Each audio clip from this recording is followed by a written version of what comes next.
Hello, my name's Andrew Nelson. I've got a small business called Nelson Harvesting. We build and operate machines for the harvesting of tree crops, specifically olives and citrus crops. I'm from a nut growing background. I spent 20 years growing walnuts and almonds, so I feel comfortable working in orchards. It's been doing it since I was a 19-year-old, spent a year in California. I'm in Leeton in New South Wales, standing in an orchard of young trees that were planted in 2006.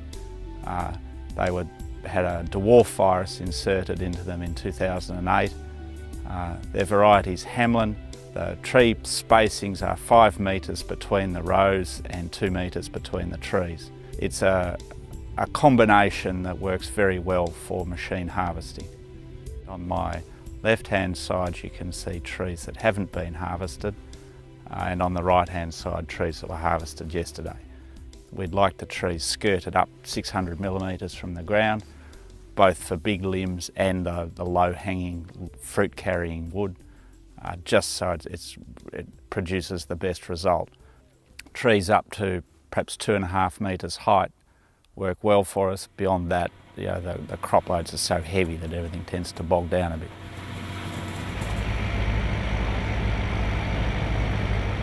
What you're looking at coming towards you is the harvester. It's pulled with a tractor, a bit the same as a PTO-driven grape harvester. We just think tractor manufacturers can do all the really hard stuff, which leaves us to do the picking mechanism, the cleaning and the delivery systems. Yeah, I think it works well for a small business like us to not get involved in the technical side of transmissions and things like that. The harvester travels down the road in a straight line, but once it is in an orchard, the harvester slews off to the right-hand side, as you'd expect with a grape harvester. In some ways there's a lot of similarities with a grape harvester. There's a picking mechanism based on fiberglass rods, which in our case is far more sophisticated than a grape harvester. The rest of it is a big version of a grape harvester. There's floors that bring the fruit to the back of the harvester, what we call the mini conveyors, transferring fruit out to the sides, and then bucket conveyors. Across the top of the harvester there's the cross conveyor. There are cleaning fans that we've built slightly bigger than grape harvester ones. The whole machine is driven with the oil supply from the tractor, which in fence case can be very accurately controlled, and also a bank of pumps driven off the PTO. There are 7 hydraulic pumps, 6 or 8 cylinders and 6 or 8 hydraulic motors in the system. I'm uncomfortable with computers and PLCs in agricultural machinery, so it's a very simple machine. There are gear pumps, solenoids, roller motors, a few gear motors. Every effort's been made to keep it easily maintained by agricultural staff. I'm the primary designer, engineer, and depending on workload I'm also the boiler maker, the spray painter, the hydraulic fitter. I've been assisted by some very clever blokes over the years, but primarily it's my work that's got it to the point that we're at. These trees we're looking at now have been harvested for the 4th time mechanically. Right from day one, when there was only half a dozen oranges on the tree, they've been picked. It works well. Our aim's to cut hand labour out and cut the production costs for growers, whether they're Australian growers or someone overseas. Labour costs are always a problem, and labour availability is often a problem. Depending on the success of the grower in skirting his trees, we can get upwards of 95, probably even 98% of the fruit off. If the trees haven't been adequately skirted, it can drop significantly. We were running at 2.5 or 3 tonnes an hour in olives, which wasn't enough for the citrus. We're now good for between 6 and 6.5 tonnes an hour of oranges. You can see this in the footage running at the moment. Yeah, I'm not old or dead yet. I think we're probably good for 10 tonnes an hour with some more refinement. It's an expensive business. Even a small business operating on a shoestring, I still spend several $100,000 a year developing this machine. And we've got to find the money somewhere. We've received some help from a body called Horticulture Australia Limited. They provided us with 2 small grants, which was helpful and gratefully received.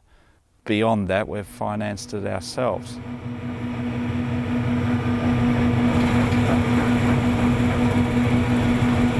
Yeah, the Australian industry developed around Leeton, and to a large degree is still centred around Leeton in the MIA area of Western New South Wales. It's one great location to grow citrus trees. Further north, 400 kilometres north, the cotton industry is a big successful industry, very accustomed to using machinery for everything. There are 5 or 6 large cotton farmers up there who have planted substantial plantings of these things, and the industry is now really going to have 2 centres. There'll be this Leeton Centre and further north, call it the Moree Centre. Those guys have got no intention of using hand labour. There's all sorts of reasons why. Everyone knows them. It's difficult to get the labour. It's reluctant to work in wet weather, and no one blames them. This machine has requirements. It's best suited to plantings that were intended to be mechanically harvested right from the start.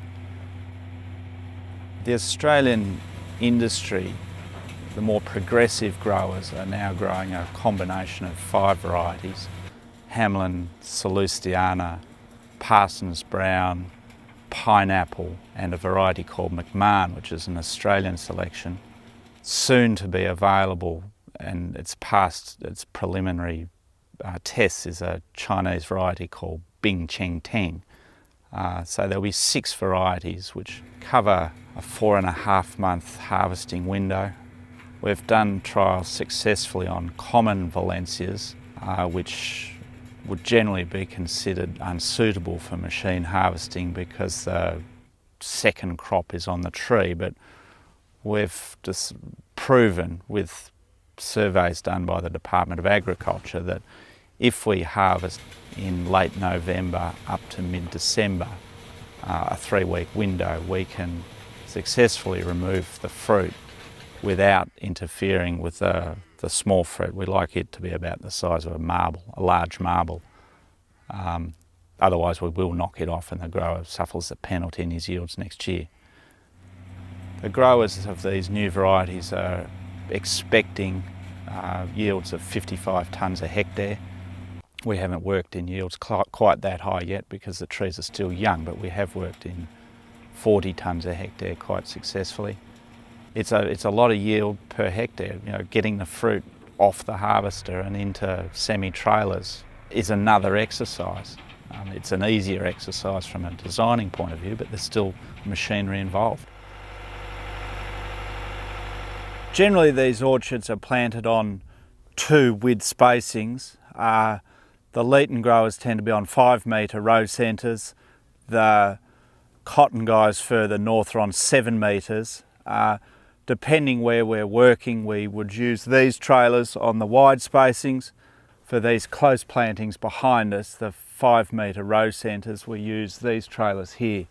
They're both side tippers, they both work well. We like 13, 14 metres of headland at the end of the row. We prefer long rows. 600 metres long here, which is perfect. Even longer would be better. Ground that's not undulating, obviously.